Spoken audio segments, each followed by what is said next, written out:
એ કાલે સવારથી ઘરે જ હતો, રાત્રે 8:30 વાગે ઘરેથી ગયો. મને કે મેં મારા દોસ્તારને મળવા જાઉં છું અને 12:15 12:30 વાગે મને ફોન આવ્યો કે એને વધારે ઘાવ લાગ્યા છે.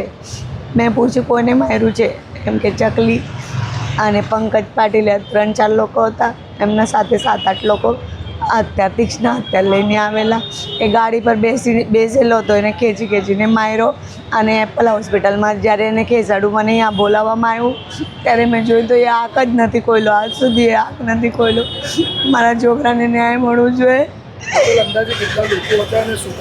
14-15 લોકો હતા અને એનું કારણ એવું હતું, ચકલી આ લોકોને છે ને ઉધના પોલીસ સ્ટેશનથી પાસો થયેલો હતો.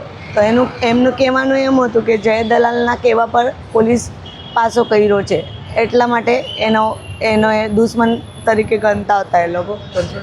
ન્યાય માટે કંઈ નહીં, મારો તો છોકરો ગયો છે, એમને ફાંસીની શિક્ષા થવું જોઈએ બસ. આજે મારો ગયો, કાલે કોઈને નહીં જવું જોઈએ.